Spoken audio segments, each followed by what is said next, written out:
আসসালামু আলাইকুম প্রিয় দর্শক, অন্য মঞ্চের আজকের আমাদের এই আলোচনায় অতিথি হিসেবে আছে তারেক রহমান। তাই এদের মস্করার সবচেয়ে বড় যে অস্ত্র, জুলাই সনদ, জুলাই সনদ, জুলাই সনদ, মুজিববাদী সংবিধান ছুঁড়ে ফেলা, সংবিধান পুনর্গঠন করা, সেকেন্ড রিপাবলিক ঘোষণা করা, এসবের একেবারে গোড়া কেটে দিয়েছেন। সংবিধান সংস্কার পরিষদের সদস্য হিসেবে তারা শপথ নেন নাই, সরাসরি বিএনপি চেয়ারম্যানের পরামর্শ অনুযায়ী বিএনপির স্থায়ী কমিটির সদস্য সালাউদ্দিন আহমেদ সংবাদ মাধ্যমের সামনে দাঁড়িয়ে বলেছেন যে তারা কোনোভাবেই সংবিধান সংস্কার পরিষদের সদস্য হিসেবে শপথ নিতে পারেন না, কারণ এসব সংবিধান সংস্কার পরিষদ সংবিধানে নাই, গণভোটও সংবিধানে নাই।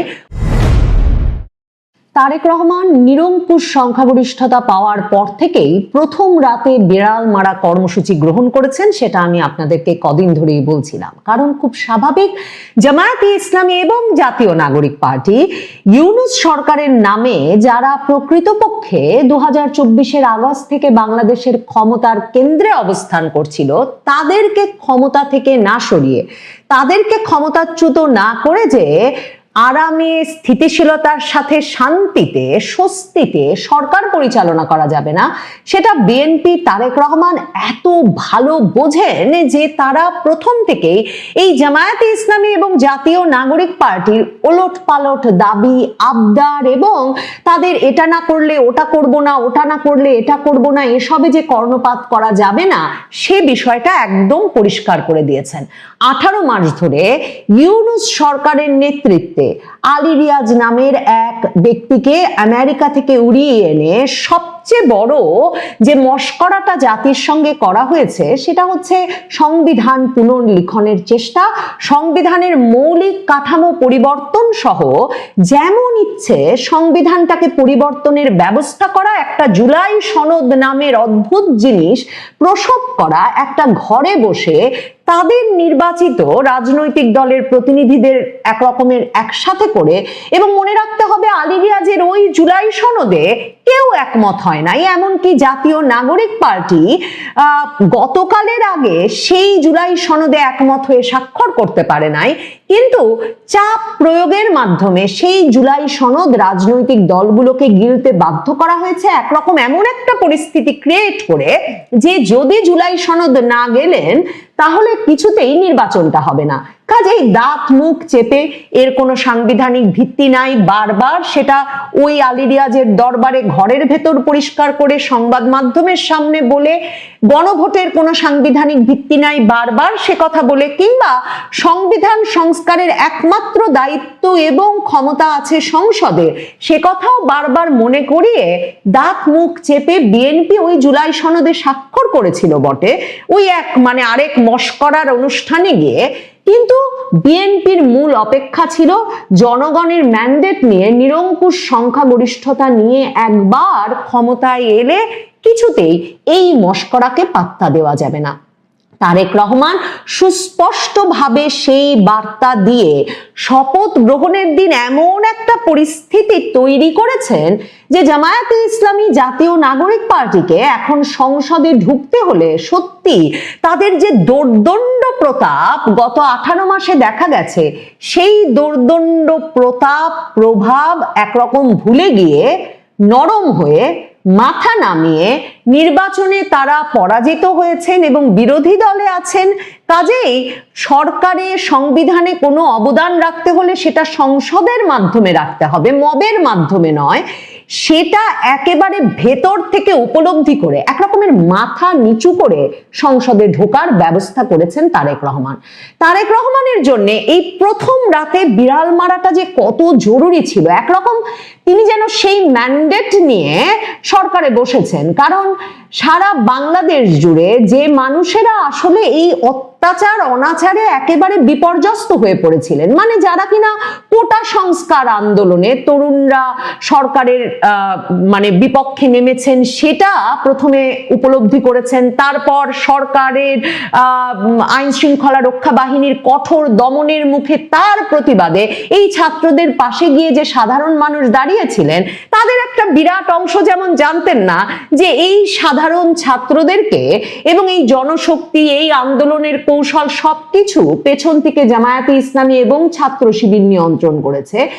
এই সাধারণ মানুষ আরো বেশি চমকে উঠেছিলেন যখন তারা আগস্টের পর থেকে দেখেন যে এদের নাকি মূল লক্ষ্য সংবিধান ছুঁড়ে ফেলা।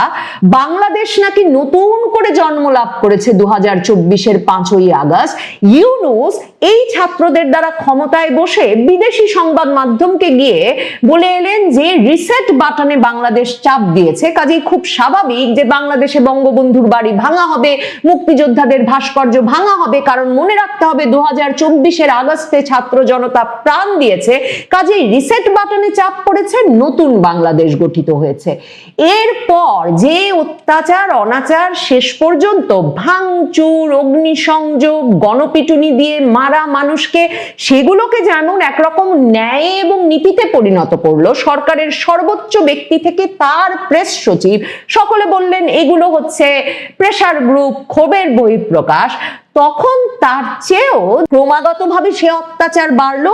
সে অত্যাচার শুধুমাত্র নারীর পোশাক নিয়ে মন্তব্যে, নারীর পোশাক নিয়ে বা নারীকে হয়রানি করা ব্যক্তিকে পুলিশ কোনো কারণে যদি বা তাও ধরে নিয়ে যায়, সে ব্যক্তিকে ফুলের মালা দিয়ে থানা থেকে বের করে আনাতেই শুধুমাত্র ঠেকে থাকলো না। এরপর দেখা গেল বাংলাদেশের শক্তিশালী রাজনৈতিক দলের, অন্যতম শক্তিশালী রাজনৈতিক দলের প্রধান রীতিমতো কর্মজীবী নারীদের সঙ্গে পতিতাবৃত্তির তুলনা করা শুরু করলেন। কর্মজীবী নারীদের সম্মান রক্ষার্থে তাদের কর্মঘণ্টা কমিয়ে আনার প্রস্তাব দিলেন নির্বাচনী প্রস্তাব হিসেবে।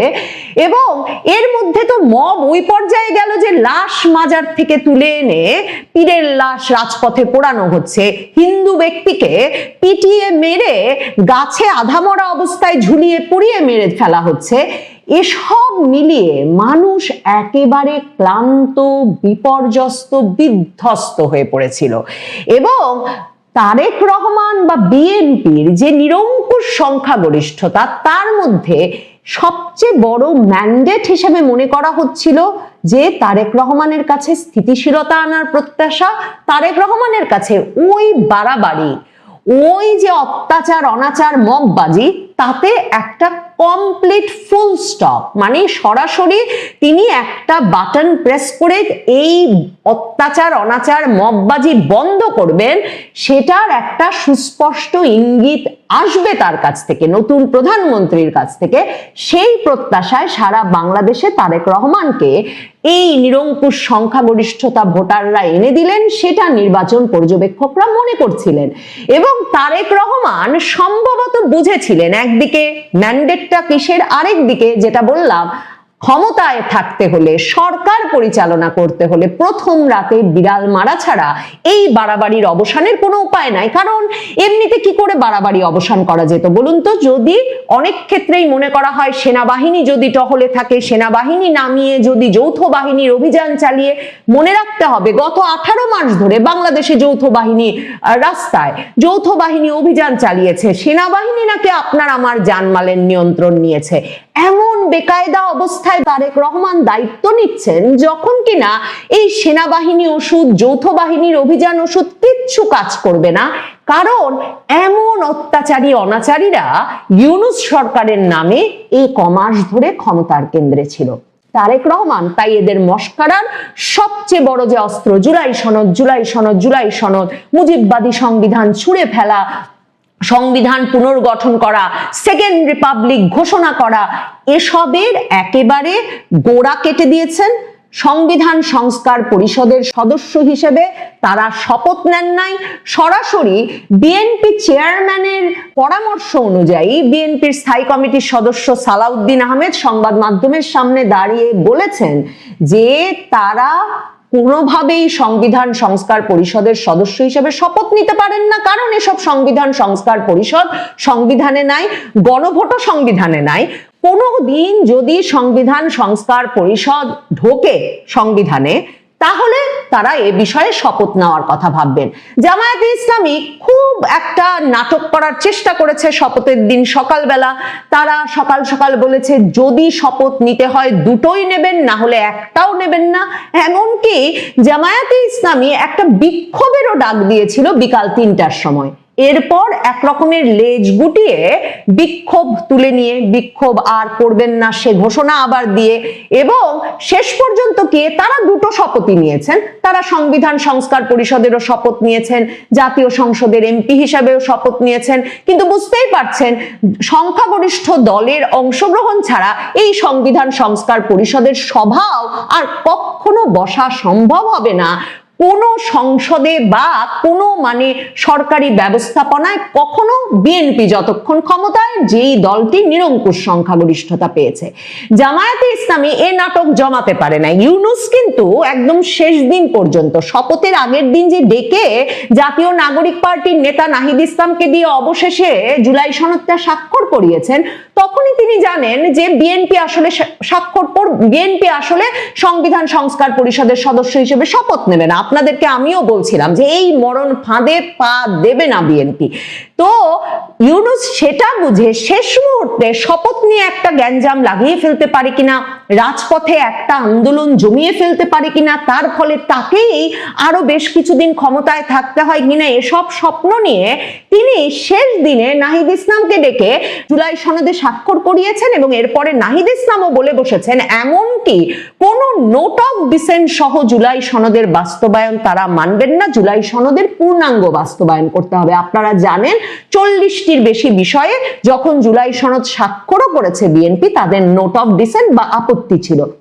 তো এহেন নাটকটার শেষ পর্ব পর্যন্ত মরিয়া হয়ে যে আলী রিয়াজ ইউনূসরা চেষ্টা করবেন সেটা খুব স্বাভাবিক, কারণ আলী রিয়াজ তো এই ভোটের কয়েকদিন আগে হঠাৎ আমাদের জানালেন যে যারা এমপি হবেন তাদেরকে আরেকটা শপথও নিতে হবে সংবিধান সংস্কার পরিষদের সদস্য হিসেবে, এবং 180 দিন তারা সংবিধান সংস্কার পরিষদের সদস্য হিসেবে দায়িত্ব পালন করবেন। কারণ তাদের ধান্দাটা ছিল এই 180 দিন ক্ষমতা হস্তান্তর না করে এই 180 দিন সংবিধান সংস্কার পরিষদ সংবিধান নিয়ে বিতর্ক করবে, তর্ক করবে, এবং ওইদিকে এই অন্তর্বর্তীকালীন সরকারের রূপে তারা থেকে যাবেন।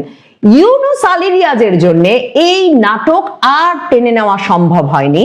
তার কারণ বিকালবেলা যে মন্ত্রিসভার শপথ আছে সে শপথে 13 দেশের প্রতিনিধি সহ অন্তত 1200 অতিথি উপস্থিত থাকবেন, এবং সেই মন্ত্রিসভার শপথটাকে কিছুতেই এক রকমের ঝামেলার মধ্যে ফেলা না জামায়াতে ইসলামী, না এনসিপি, না ইউনূস কারো পক্ষেই সম্ভব নয়। কারণ তাহলে তারা আসলে পুরো রাজনৈতিক প্রক্রিয়া থেকেই এখন ছিটকে পড়বেন। ওইদিকে তারেক রহমান দারুণ সব রাজনৈতিক চাল চালছেন।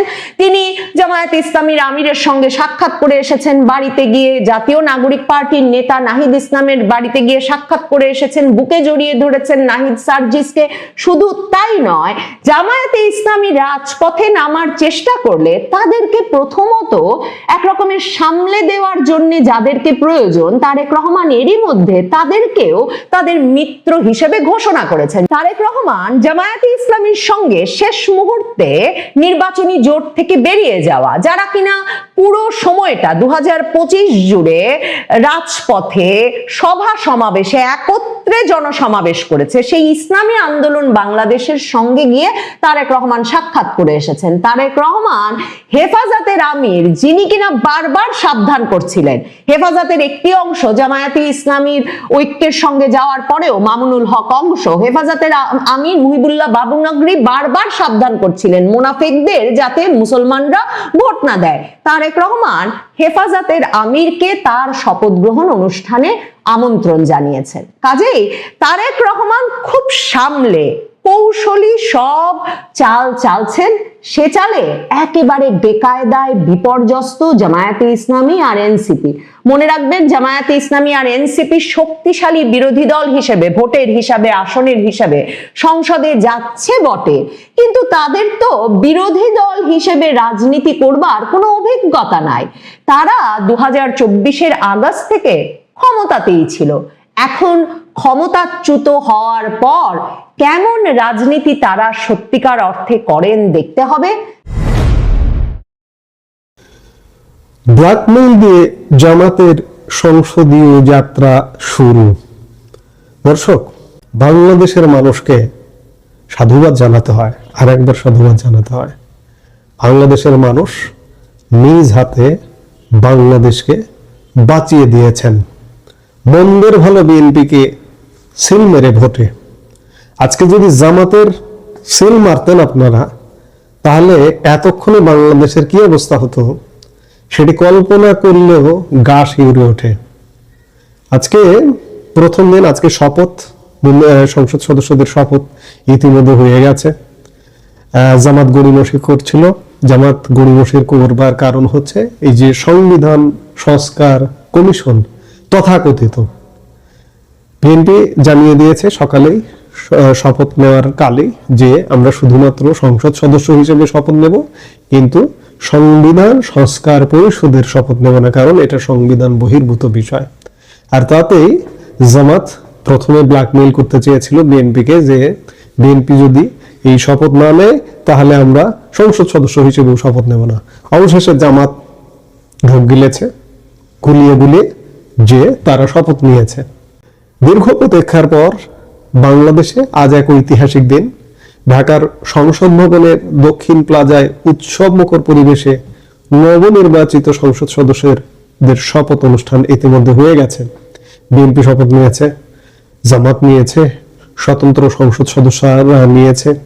আর যে মুহূর্তে এই ভিডিওটি প্রচার হচ্ছে সেই মুহূর্তে ততক্ষণে হয়তো প্রধানমন্ত্রী তারেক রহমানও শপথ নিয়ে ফেলেছেন। এখন বাংলাদেশের প্রধানমন্ত্রী তারেক রহমান। কিন্তু এই আনন্দ উৎসবের মাঝেই আজকে সকালের দিকে হঠাৎ ছন্দপতন হয়েছিল। শপথের মধ্যে দেখা দিয়েছিল চরম বিভেদ। যে জামাতে ইসলামীকে সাথে নিয়ে বিএনপি এই পথ পাড়ি দিল, সেই জামাতই কি এখন বিএনপিকে ব্ল্যাকমেইল করতে চাইছিল? সংবিধান সংস্কার ইস্যু নিয়ে আজ সকালে যে নাটকীয় মোড় নিল বাংলাদেশের রাজনীতি, তাকে নতুন সরকারের দায়িত্ব নিয়ে প্রশ্ন তুলে দিল। আজ মঙ্গলবার সকাল 10টা থেকেই সংসদ ভবনের সাজ রব ছিল। বিএনপির সংসদীয় দলনেতা হিসেবে তারেক রহমান ইতিমধ্যে শপথ নিয়েছেন।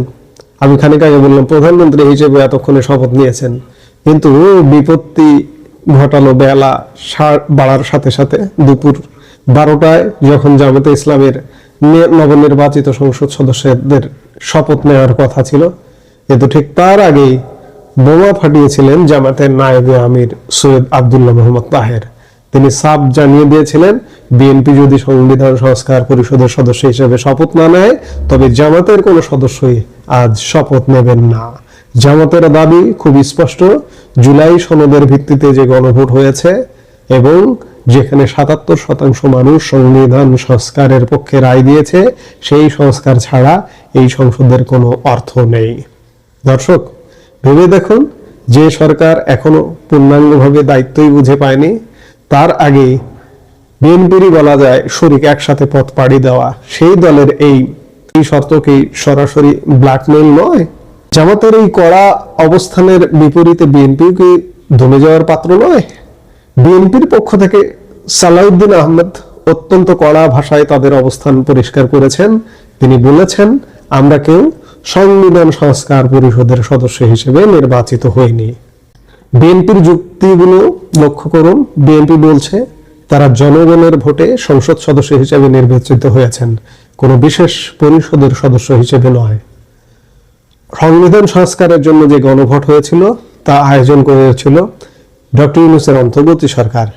বিএনপি মনে করে সেই সময়ের নেওয়া কোনো সিদ্ধান্তের দায়ভার নতুন নির্বাচিত সংসদের উপর জোর করে চাপিয়ে দেওয়া যায় না। সালাউদ্দিন আহমেদের মতে যে কোনো সংস্কার হতে হবে সংসদের ভেতরে সাংবিধানিক নিয়ম মেনে, বাইরের কোনো পরিষদের মাধ্যমে চাপিয়ে দেওয়া সিদ্ধান্ত তারা মানবেন না। এটি কি কেবলই আইনি লড়াই, নাকি ক্ষমতার ভাগাভাগি নিয়ে পর্দার আড়ালের কোনো দ্বন্দ্ব? এখন প্রশ্ন উঠতে পারে, এই জুলাই সনদ আর সংবিধান সংস্কার নিয়ে এত উত্তেজনা কেন? আমরা জানি জুলাইয়ের তথাকথিত বিপ্লবের পর অন্তর্বর্তী সরকার দেশের রাষ্ট্র কাঠামো পরিবর্তনের জন্য একটি গণভোটের আয়োজন করেছিল। সেখানে 77% মানুষ সংস্কারের পক্ষে ভোট দেয়। তবে এই ভোট নিয়ে যথেষ্ট বিতর্ক আছে, বিভ্রান্তি আছে, পুরো ভোট ব্যবস্থাটা নিয়ে বিতর্ক আছে, বিভ্রান্তি আছে। কিন্তু গণভোটের রায় টেম্পার করে হার পক্ষে দিয়েছে, যে এতে কোনো সন্দেহ নাই, খুব একটা সন্দেহ করা উচিত না। জামাত মনে করছে এই গণভোটের রায়ই হচ্ছে সর্বোচ্চ, তাই এই রায় বাস্তবায়নে শপথের দিন থেকেই কাজ শুরু করতে হবে। কিন্তু তারেক রহমানের নেতৃত্বাধীন বিএনপি সরকার একটু ভিন্ন পথে হাঁটতে চায়। তারা চায় আগে ক্ষমতা সুসংহত করতে এবং ঠান্ডা মাথায় খতিয়ে দেখতে এই সংস্কার দেশের জন্য দীর্ঘমেয়াদে কতটা ইতিবাচক হবে। এখানেই তৈরি হয়েছে বড় ফাটল। জামাত চাইছে দ্রুত আমূল পরিবর্তন, আর বিএনপি চাইছে স্থিতিশীলতা এবং সংসদীয় সার্বভৌমত্ব। দর্শক, আজ এই ঘটনা প্রবাহ বাংলাদেশের রাজনীতির জন্য এক অশনি সংকেত কিনা তা নিয়ে বিশেষজ্ঞ মহলে আলোচনা শুরু হয়েছে। শপথের প্রথম দিনেই যদি প্রধান দুই শক্তির মধ্যে এমন আস্থাহীনতা তৈরি হয়, তবে আগামী দিনে সরকার পরিচালনা কতটা চ্যালেঞ্জিং হবে। জামাত অবশেষে হুঙ্কার দেওয়ার ফলেও শপথ নিয়েছে এবং সংসদ সদস্য হিসেবেও শপথ নিয়েছে, এবং তারা সংবিধান সংস্কার পরিষদের সদস্য হিসেবেও শপথ নিয়েছে। বিশ্ববাসী দেখছে বাংলাদেশে গণতন্ত্রের নতুন যাত্রা। সেখানে শুরুতেই একটা বিশৃঙ্খলা নেতিবাচক বার্তা দিতে পারে বিশ্ববাসীকে। প্রধানমন্ত্রী হিসেবে শপথ নেওয়ার আগেই তারেক রহমানের সামনে এখন সব থেকে বড় পরীক্ষা, কিভাবে তিনি জামাতকে শান্ত করবেন এবং নিজের দলের অবস্থান বজায় রাখবেন। বাংলাদেশের রাজনীতিতে নাটকীয়তা নতুন কিছু নয়, কিন্তু শপথের দিনে জামাতের এই সমর্থি ধারণ দেশের মানুষকে নতুন করে ভাবিয়ে তুলছে। সংবিধান সংস্কার কি সত্যি সময়ের দাবি, নাকি এটি কেবলই রাজনৈতিক দাবার চাল? আমরা বিগত 1.5 বছরে দেখেছি, কিন্তু এই যে জুলাই সনদ বা এগুলো নিয়ে বিএনপির কিন্তু খুব একটা আগ্রহ ছিল না। এই যে সংবিধান বারবার পুনর্লিখন, সংবিধান রদ ইত্যাদি বিভিন্ন সাউন্ড তুলছিল, কিন্তু বিএনপির এ ব্যাপারে কোনো, অর্থাৎ সংবিধানের বিরোধী কোনো কর্মে বিএনপি কিন্তু কোনোভাবে যেতে চায়নি। এক প্রকার বাধ্য হয়ে জামাত, এই উগ্রবাদী প্রতারক দল জামাত এবং জামাত সমর্থিত ইউনূস সরকার এক প্রকার বাধ্য হয়ে বিএনপিকে ওই পথে নিয়ে গেছে। এমনকি বিএনপি সবসময় বলে এসছে যে তারা কোনো দলের নিষিদ্ধতা চায় না। আওয়ামী লীগের নিষিদ্ধের ব্যাপারে তাদের কিন্তু সায় ছিল না। শেষ পর্যন্ত যখন জামাতের মদদে ইউনূস সরকার বা ইউনূস সরকারকে দিয়ে জামাত যখন আওয়ামী লীগকে নিষিদ্ধ করেছিল, আজকে এই যে জামাতের এত সদস্য দেখছেন সংসদে, 10 জন সদস্য এদের পাবেন না যদি অ্যাকচুয়াল বাংলাদেশে ভোট হয় বা অ্যাকচুয়াল রাষ্ট্র ব্যবস্থা কায়েম হয়। আওয়ামী লীগ যদি থাকে, এই নানা কারণে আওয়ামী লীগকে তারা নিষিদ্ধ করে সেই আওয়ামী লীগের ফাঁকা জায়গাটা তারা দখল করতে চেয়েছিল এবং আওয়ামী লীগকে নিষিদ্ধ করেছে। পরে আমি বলবো যে বিএনপি এক প্রকার বাধ্য হয়ে নিষিদ্ধ করার পর সায় দিয়েছে যে ঠিক আছে। সোজা কথা, বিএনপির যে কোনো ভাবে ক্ষমতায় আসার দরকার ছিল। ক্ষমতায় যদি না আসতো, আজকে এই জঙ্গি জামাত বাংলাদেশকে একটা ভিন্ন রাষ্ট্রে পরিণত করত। আবারও দেশের মানুষকে বলবো যে বিএনপিকে ক্ষমতায় এনেছেন। হ্যাঁ, অনেকে আওয়ামী লীগ বলবে যে এখন ধৈর্য ধরুন, এই বিএনপি আওয়ামী লীগকে ফেরাবে। না ফেরালে বিএনপি ক্ষতিগ্রস্ত হবে, বাংলাদেশ ক্ষতিগ্রস্ত হবে। বিএনপি এটা খুব ভালো করে জানেন।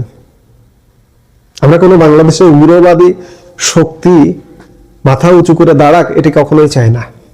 আমরা মধ্যপন্থার রাজনৈতিক দল বিএনপি আওয়ামী লীগের মধ্যেই থাকতে চাই। হ্যাঁ, অনেক এই দুটো দলের মধ্যে অনেক অনিয়ম, অনেক নানা রকম বিশৃঙ্খলা আছে, অসংগঠিত ব্যাপার আছে, কিন্তু তারপরে বাংলাদেশি জাতীয়তাবাদী শক্তি এই দুটো রাজনৈতিক দল আওয়ামী লীগ এবং বিএনপি। আজকে এই যে জুলাই সনদ সংবিধান ছুড়ে ফেলা, আজকে আপনারা বাংলাদেশের মানুষ বিএনপিকে নিরঙ্কুশ সংখ্যাগরিষ্ঠতা দেওয়ার ফলে এরা যে একটা বাংলাদেশকে নতুন রূপে, নতুন স্বাধীনতার বাংলাদেশ রূপ দিতে চেয়েছিল, পারবে না। বিএনপি এগুলো কিচ্ছু করতে দেবে না। শুধুমাত্র আপনি নিরঙ্কুশ সংখ্যাগরিষ্ঠ হিসেবে বিএনপিকে সংসদে পাঠিয়েছেন এজন্যই।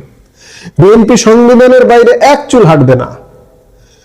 সংবিধান যদি সংশোধন করতে হয়, সংসদে আমার সংবিধান সংশোধনের নিয়ম আছে। সেভাবেই সে পথেই বিএনপি যাবে। আজকে প্রথম দিনের হুঙ্কারে কিন্তু সেটাই মনে হলো। দর্শক, আপনার কি মনে হয়, জামাতের এই দাবি কি যৌক্তিক নাকি বিএনপির অবস্থান সঠিক? কমেন্ট করে আপনার মূল্যবান মতামত জানান।